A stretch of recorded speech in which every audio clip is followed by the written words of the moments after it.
Pak Ustadz, saya mau tanya, apakah menuntut upah layak ke pemerintah menandakan seorang pekerja tidak bersyukur? Upah itu hak atau kewajiban? Saya ulang, upah dan gaji itu hak atau kewajiban? Orang yang mengambil haknya itu boleh atau wajib? Wajib. Karena kalau haknya tidak diambil, maka orang lain makan hak haram. Contoh, saya punya uang saya dipinjam oleh bapak, bapak meminjam uang saya. Ketika saya tagih, saat itu saya sedang mengambil hak saya atau saya tidak bersyukur? Mengambil hak.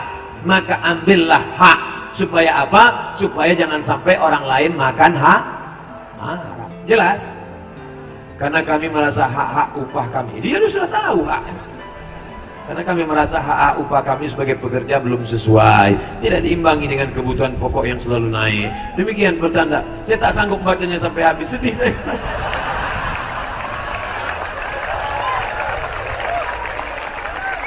Mudah-mudahan pemerintah menaikkan sehingga menjadi berkah hidup. Apa hukum seorang PNS menyuap kepada instansi tertentu untuk mendapatkan PNS-nya? Gajinya haram, tunjangannya haram, SPPD-nya haram, uang gaji 13-nya haram. Jadi yang halal apa Pak Ustaz? Tak ada, semuanya haram. Dari ujung rambut sampai ujung kaki haram, haram, haram, haram.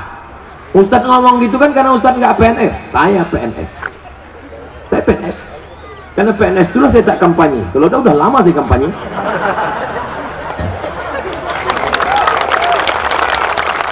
Saya ikut tes PNS, pelamar umum, ikut dari awal sampai akhir, tas tes,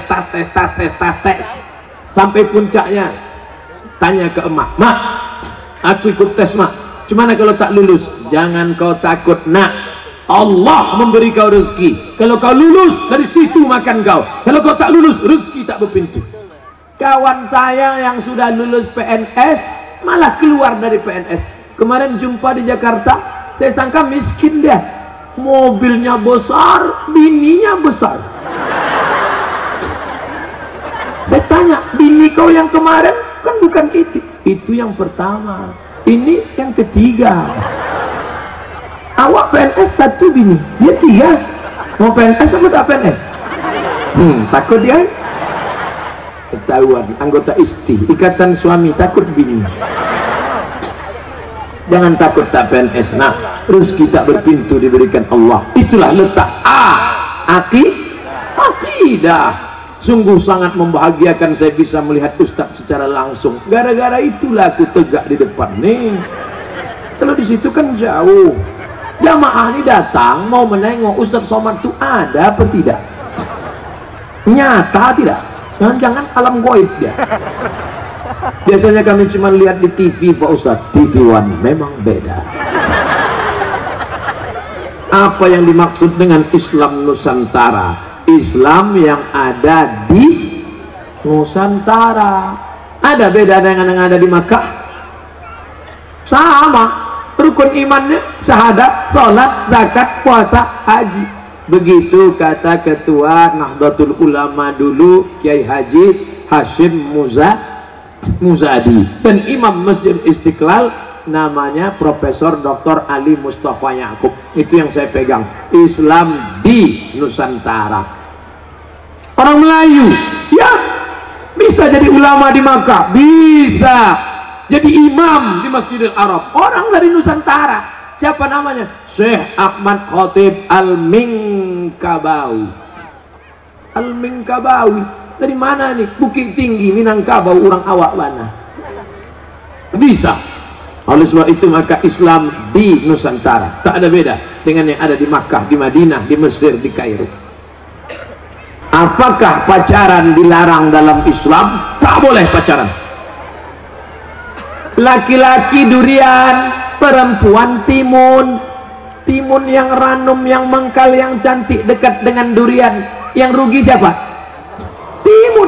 Kalian timun-timun kalau dekat sama durian paling tidak sobek sikit. Timun tuh diam aja deh. Durian tuh diam aja. Ada timun yang tak sobek. Apa? Timun plastik. Oleh sebab itu maka jaga kehormatan kalian anak-anakku. Bohong semua itu pacaran. Jalan sana jalan sini. Adinda, hati-hati ya, awas jatuh ya. Begitu dah nikah, mana mata kau tuh? Ada pacaran itu bohong. Yang rugi kalian pacaran bonceng sana bonceng sini, bonceng sana bonceng sini, masuk angin. Oh, yang hamil 9 bulan laki-laki apa perempuan? Perempuan. Yang melahirkan meregang nyawa laki-laki apa perempuan? Perempuan. Yang laki-laki ditinggalkan kawin dia sama orang lain. Jangan mau. Bohong, gombal.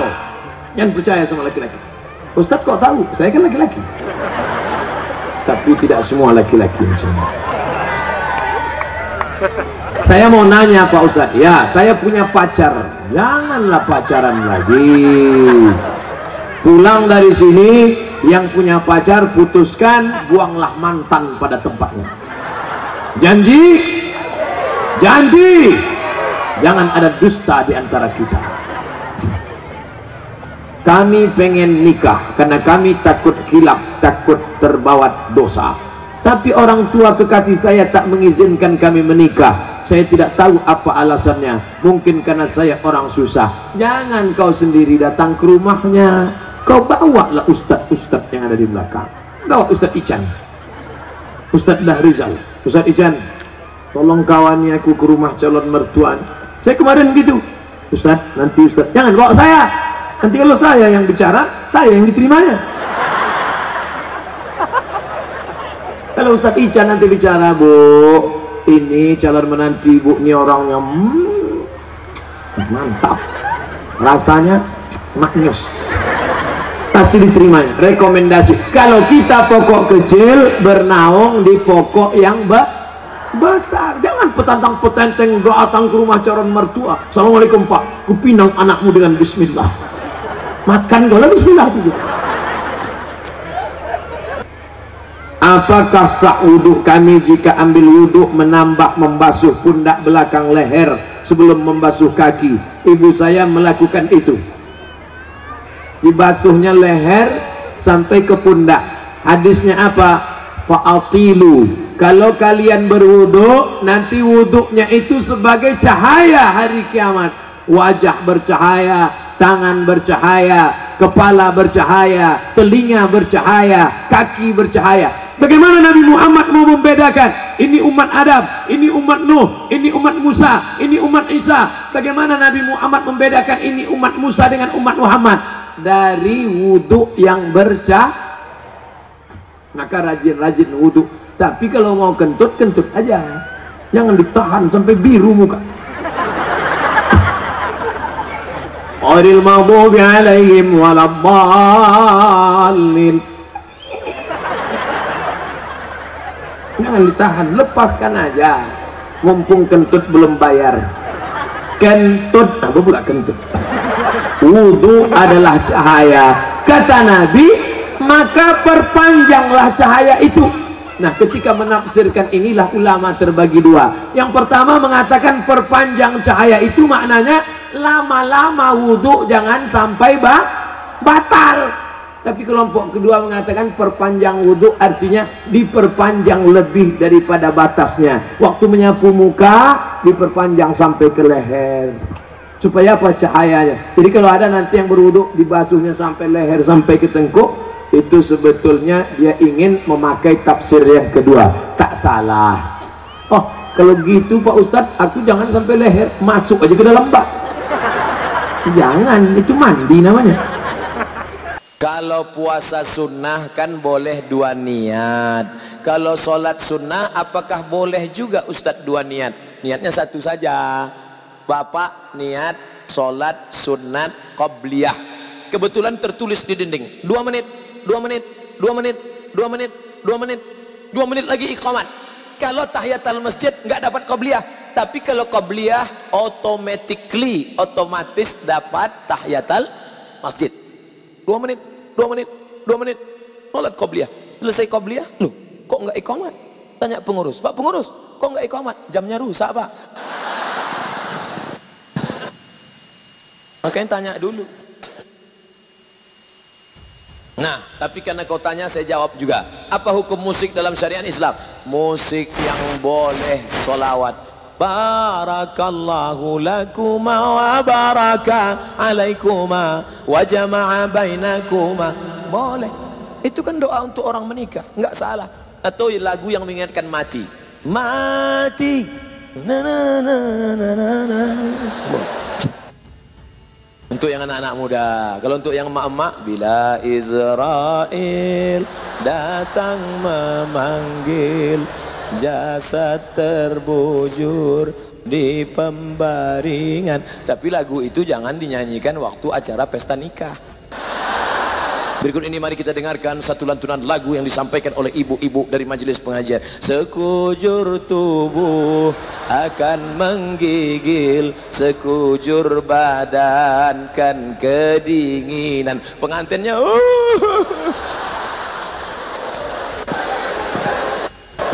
Nah, lagunya mengingatkan pada Nabi. Apa salahnya? Ya asyiqal Mustafa abshir binailil muna. Ya asyiqal Mustafa, wahai engkau yang merindukan Mustafa Nabi Muhammad SAW, abshir binailil muna, engkau mendapatkan kabar gembira karena segala yang kau inginkan akan dikabulkan Allah Subhanahu wa taala. Apa salahnya? Maulaya salli wa sallim daiman abada ala habibika khairil khalqi kullihim. Ibu-ibu yang sedang hamil sambil baca selawat. Maulaya salli wa sallim daiman abada. Anaknya tenang, suaminya tenang. Ini enggak, sambil masak. Datang suami di belakang. Lahir anak, siapa namanya? Amitabh Bachchan.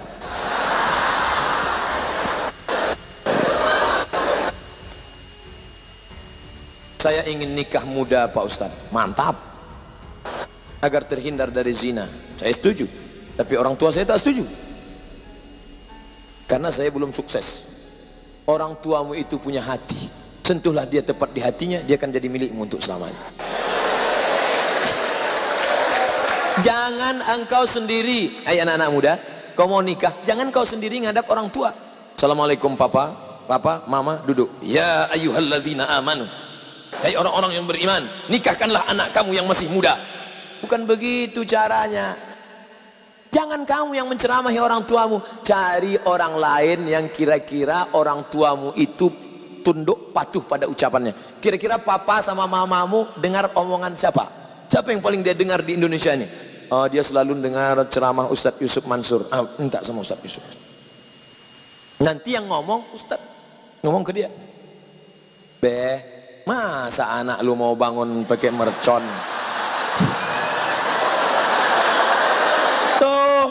Orang bangunnya malam tahajud subuh, mau sahur dibangunkan suaminya, dibangunkan istrinya.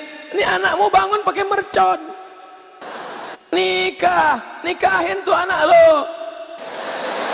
Maka insya Allah dibuka. Tapi jangan lupa doa silahul mu'min, berdoa. Doa, sholat hajat, usolli sunnatal hajat. Hajatnya nggak usah disebutkan, nanti dengar kawan sebelah. Usolli sunnatal hajat, aku mau nikah muda ya. Jangan, dalam hati aja. Usolli sunnatal hajat raka'ataini lillahi ta'ala aqrabu ma yakunul 'abdu min rabbih wa huwa sajid. Doa yang paling kabul ketika sujud. Di sujud terakhir itu kau doa sepanjang-panjangnya. Tapi jangan bahasa Indonesia. Kalau kau pakai bahasa Indonesia doanya batal, sholatnya batal. Jangan diucapkan di mulut. Subhanarabbiyal a'la bihamdi, subhanarabbiyal a'la bihamdi, subhanarabbiyal a'la bihamdi. Ya Allah nikah muda. Jangan. Dalam hati boleh, dalam hati boleh. Minta. Doa itu enggak usah terlalu detail. Ini itu detail. Allah, aku mau menikah, namanya si Anu, lahir tahun 1999 ini. Saya pendidikan S1 di sini, S2, S3 di sini. Ini anak Pak Anu, rumahnya di jalan ini nomor 39 sepadan ini. Enggak perlu. Perlu sebutkan. Minta kepada Allah Subhanahu wa taala. Ya Allah, lembutkan hati orang tuaku, lembutkan pula hati calon mertuaku, lembutkan pula calon anak gadis ini. Kalau kau tiupkan angin kesabaran, keindahan dalam hatinya sehingga dia bisa menerima aku. Tapi kalau tidak terimanya, tiupkan angin puting beliung, ratakan dia dengan tanah. Jangan. Tidak boleh mendoakan yang tidak baik. Mendoakan yang baik-baik saja. Bagaimana jika kita menemukan uang? Ini enak ini. Uang itu kita masukkan ke dalam kotak amal langsung tanpa kita umumkan. Namanya luqatah. Luqatah harus diumumkan selama 1 tahun. Kalau selama 1 tahun tidak ada pemiliknya, itu milikmu. Makanya selama setahun itu kau berdoa supaya tidak datang pemiliknya. Pas hari yang ke-359, ya Allah, jangan sampai datang dia. Pagi 360 dia pun datang. Kiamat sudah terjadi, saudaraku. Saya ditahan sudah 3 bulan. Akhirnya saya tidak bisa memberikan nafkah lahir batin pada istri. Apakah saya masih sah menjadi suami bagi istri saya? Ingat dulu Adinda, saudaraku, waktu kau nikah disuruh Pak Kua baca sirat tak. Kalau saya meninggalkan istri saya 3 bulan lamanya, tidak memberikan nafkah zahir dan batin, atau menyakiti fisiknya, lalu dia melapor ke pengadilan agama dan hakim menjatuhkan talak 1 kepadanya, maka jatuhlah talak 1. Coba tengok, kalau dia melapor, ternyata begitu kau telepon, Assalamualaikum Adinda, ya aku kan sudah 3 bulan tidak ngasih nafkah, kau mau lapor nggak? Abang, seumur hidup kan ku nanti hanya istri soleha. Jadi Roma pula gitu. Beruntung kalian saudara-saudaraku, karena dulu kalian baik kepada istri kalian, sekarang dia tidak menuntut. Abang dah, walaupun bumi hancur, langit hancur, aku kan tetap menantimu di sini. Akan menanti, dia tetap menunggu. Kita doakan mudah-mudahan mereka sabar menanti di sana. Coba kalau dulu bapak orangnya sombong, orangnya marah-marah, orangnya ngamuk-ngamuk saja. Kita ini laki-laki sekarang ya gagah perkasa, tapi sampai saatnya nanti kita lemah, kita sakit, yang akan menyuapi kita waktu makan nanti siapa? Dia. Maaf, makannya bang. Coba kalau kita hari ini marah-marah, makan. Makanya dulu sehat. Makanya yang pernah melukai perasaannya, yang pernah menyakiti hatinya, maka tak ada salahnya meminta maaf. Nanti kalau dia datang, ambil bunga, minta izin sama Pak Kalapas, minta bunga setangkai. Datangnya, please forgive me.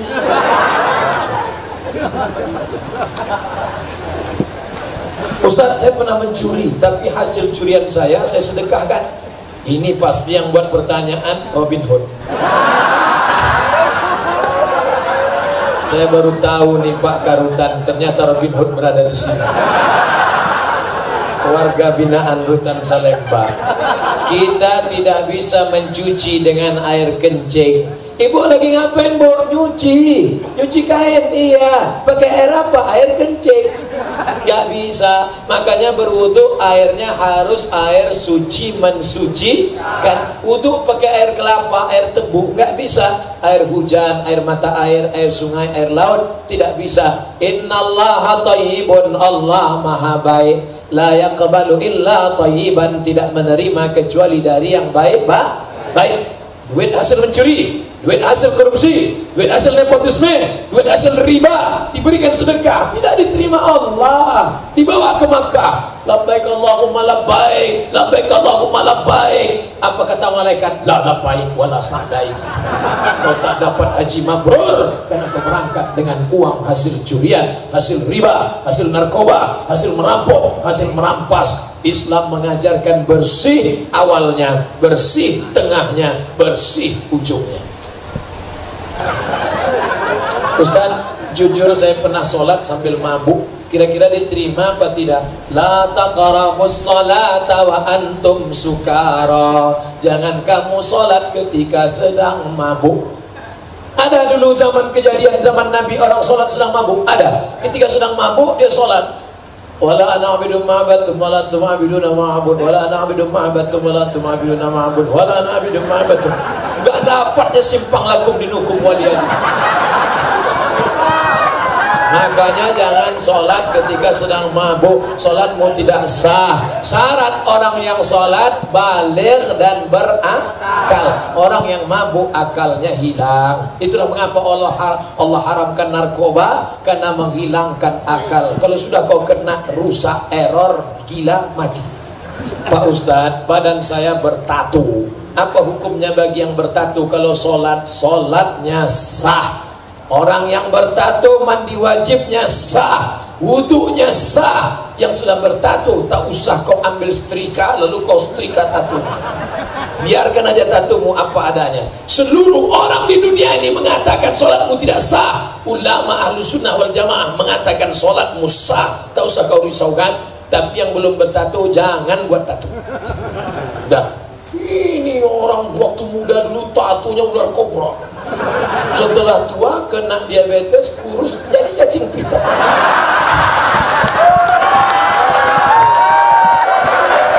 Dulu waktu masih tegak berotot, gambar burung Garuda mau menangkap ular di tengah laut, gambar burung menyambar. Begitu kurus keriput, burung puyuh mendukung ular. Sudahlah dia tua, dia sudah tobat, diejek orang. Pak, bapak bertato kan, sholat bapak tidak sah. Menangis dia. Udahlah, lisut keriput gak sah. Tenang saudaramu, sholatmu sah, sah. Tak usah kau risaukan masalah tato itu. Ustadz ada tato dulu waktu sekolah, tapi tatonya tidak permanen. Sebelum berangkat sekolah ambil spidol. Rano Karno. Sahkah sholat jika tidak membaca wajah itu? Doa iftitah hukumnya sunnah. Allahu akbar kabira walhamdulillahi katsira wa subhanallahi bukratan wa asila. Wajjahtu wajhiya lilladzi fatara samawati wal arda hanifan musliman wa ma'ana minal musyrikin. Inna salati wa nusuki wa mahyaya wa mamati lillahi rabbil alamin. La syarika lahu wa bidzalika umirtu wa ana minal muslimin. Bagus. Saya Pak Ustaz cuman sampai enggak pakai wajah tuh. Allah berkabira walhamdulillah katsira wa subhanallah bukratan wa asila. Sah. Langsung aja Allahu akbar, bismillahirrahmanirrahim, alhamdulillahirabbil alamin. Sah. Doa iftitah sunat. Tapi kalau kita sholat semua yang sunat-sunat kita baca. Sama makan itu yang wajibnya sego mbek kecap. Tapi ada minumannya, seperti saya di rumah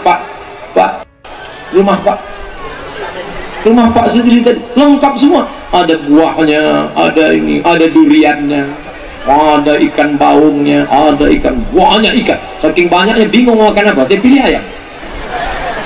Oleh sebab itu maka kalau kita sholat tetap baca iftitah. Masalah iftitah nggak usah kelahi.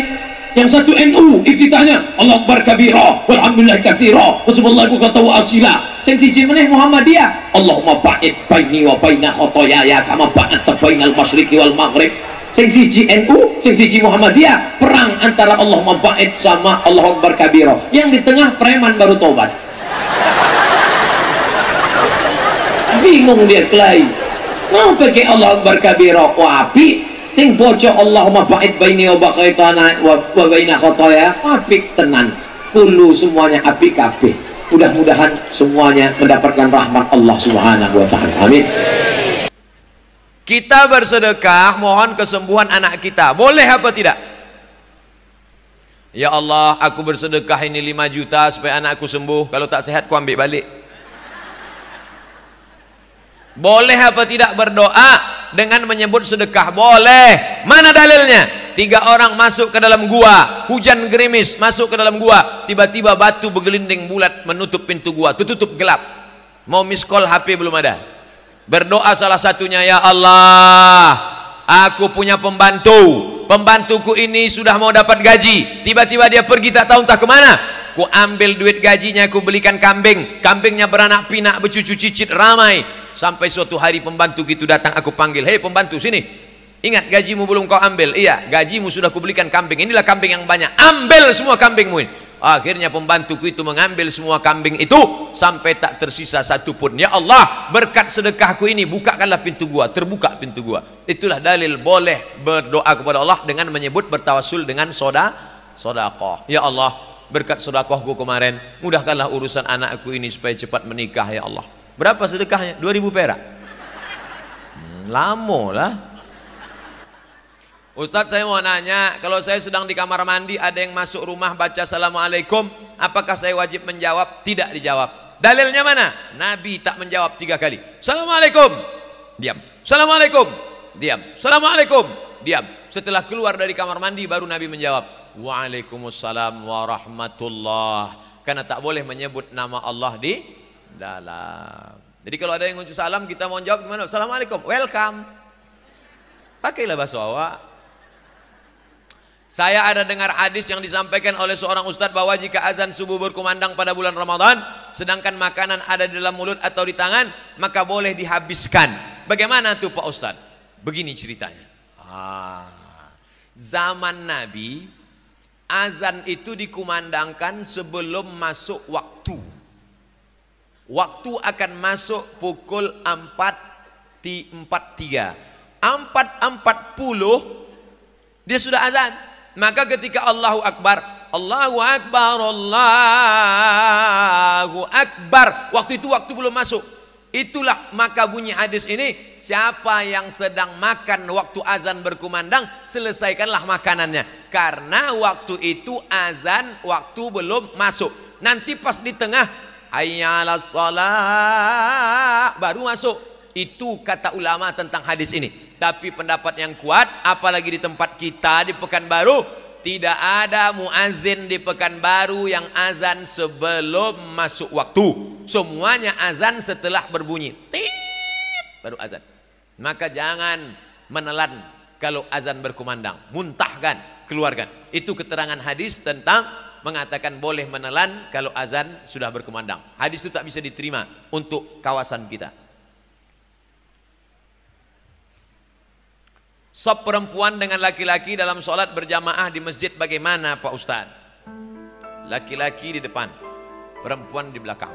Kalau mau buat di samping, di mana? Laki-laki perempuan di samping kiri. Tapi bukan di tengah nih. Dibuat laki-laki sini, nanti perempuan baru di samping. Perempuan samping. Di sana. Di Masjid Istiqlal begitu dibuat. Di beberapa masjid begitu dibuat. Dua caranya. Laki-laki semua depan, perempuan di belakang. Atau di belakang laki-laki pas imam nih tetap laki-laki, nanti pas di samping baru dibuat pakai tirai, satir, hijab, baru perempuan di samping. Jangan pas di belakang si imam tuh perempuan. Kenapa? Karena kalau imamnya batal tak akan maju dia ke depan. Bolehkah kita berhias keluar bersama suami? Suami yang meminta kita untuk berhias. Jika boleh berhias, yang bagaimana yang dibolehkan Pak Ustadz? Muka istrimu pucat. Pucat. Silap-silap, payah membedakan mana orang mana hantu. Lalu dipakainya bedak pewarna kulit yang tak normal menjadi normal, mubah. Tapi yang sudah bagus dipakai dempul 2 inci. Sampai di tempat acara kipas angin mati. Rontoklah dempul tadi. Meleleh. Tadi waktu pakai make up mati lampu. Salah pasang, sebelah hijau sebelah biru. Sampai di tempat acara senyum, kawan senyum, awak senyum. Yang disenyumkan orang awak. Ramah orang sekarang ya. Iya. Jangan mencukur. Ini alis apa bulu mata? Alis. Jangan mencukur alis, menggeletar tangan. Dulu waktu muda ya, wajahmu bagaikan rembulan, rambutnya bak mayang terurai, alisnya bak semut beriring, pipi bak delima merekah, pipi bak apa pula pipi delima merekah, bibir bak delima merekah, pipi bak pauh dilayang. Setelah anak 3 do re mi fa sol la si do, alis tak lagi macam semut beriring, macam PNS bubar barisan. Ambillah pisau silet untuk merapikan. Ustadz sudah kasih tahu hadis riwayat Abdullah bin Mas'ud, jangan cukur, jangan cukur. Enggak cukur Pak Ustadz, merapikan aja sedikit. Rupanya menggeletar, habis. Hilang. Takkan mungkin pergi undangan hilang sebelah. Hilang kan dua-duanya. Hilang. Kawan udah nelpon bolak-balik. Jangan, kita berangkat jam berapa? Untung ada spidol whiteboard, penghitung kopra. Terima kasih ya bang, kau memang sayang, sediakan spidol pasang. Alhamdulillah. Sampai di tempat acara makan rendang pedas, panas, meleleh. Panas ya, iya. Balik ke rumah jam 9 pemadaman bergilir. Bang, buka pintu. Tengoknya pintu, Allahu la ilahul qayyum la ta'khudhuhu sinatun wa la nawm lahu ma fis samawati wa ma fil ardi man dzalladzi. Kenapa hantu ini tak pergi? Aku bini apa?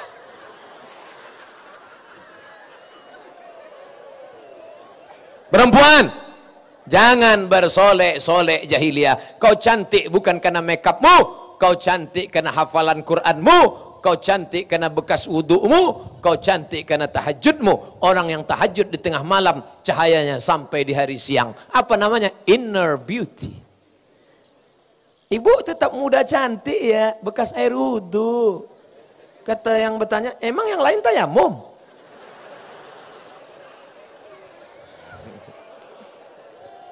Jangan bersolek. La tabarrujna tabarrujal jahiliyatil ula. Yang kedua, jangan berjalan dengan laki-laki yang tak mahram. Ustadz aja yang negatif thinking, ustadz aja yang suuzon. Ini udah macam adik saya, ini udah macam abang saya. Berawal dari macam, berakhir dengan macam-macam. Hati-hati, jangan bersuara mendayu-dayu, mendesah-desah. Bersuara tenang, ini bersuara. Kamu pergi jam berapa? Jam 5. Suara aja yang normal. Makanya kalau ada orang nelpon salah sambung, jangan kalian bersuara mendayu-dayu, mendesah-desah. Jam berapa ini? Jam 5. Assalamualaikum. Waalaikumsalam. Di mana nih? Tembilahan. Indragiri Hilir. Tembilahan. La taqda'na bil qaul. Jangan bersuara mendayu-dayu, mendesah-desah. Yatma'alladzi fi qalbihi marad. Karena ada laki-laki yang tak tahan mendengar suara mendayu-dayu, mendesah-desah, dia langsung error.